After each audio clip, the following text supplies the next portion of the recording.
All right, you've heard of the crazy hot metrics. This is my spin on that on the food metrics. Over the last year, I have studied food. I put food in my body, what's working, what's not, and I put it into a chart format so you guys can utilize this and find out exactly what to avoid, what areas are working, and then where do you need to end up in the long run. So we're gonna just do a quick little chart here. So do the axis here. We're gonna do a flavor axis, because obviously what we're eating, we need to have a flavor, and flavor matters. We're gonna rate that on a 0 to 10 scale. And then we're gonna have our level of processed food. So how processed is it? How much sugar and chemicals are in that food?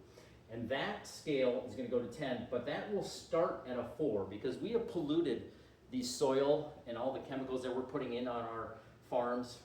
Everything starts at a 4. So there's nothing that is unprocessed at this point in our world. So that scale starts at a 4 and goes to a 10. Now, very important, we have our inflammation line.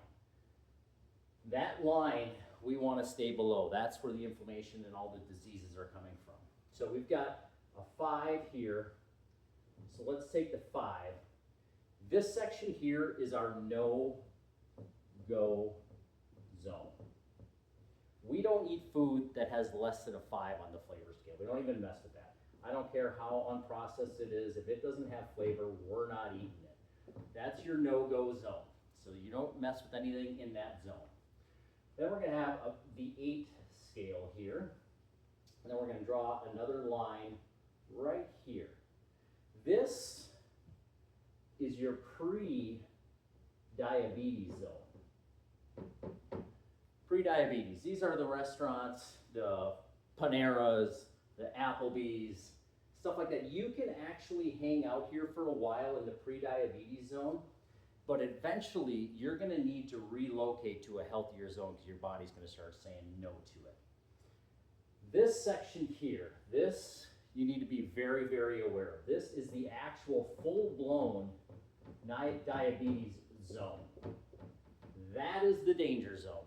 If you're in the diabetes zone, you are in trouble. This is your Krispy Kremes, your McDonald's, your Burger Kings, your White Castles.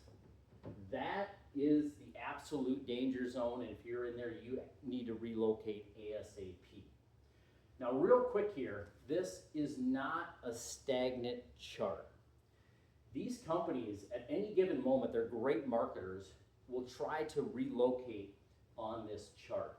They will come out with a new low-carb sandwich, a high protein, or a probiotic now added to our soda, and try to relocate on this chart. So this is not stagnant. You need to study this over time, see how your body reacts to these foods and these restaurants, and then take that data and then apply it to yourself. The next section we're going to have here, this is your date section. This is where you take people, your significant other, on a date. So maybe a nice restaurant, maybe a Ruth Chris.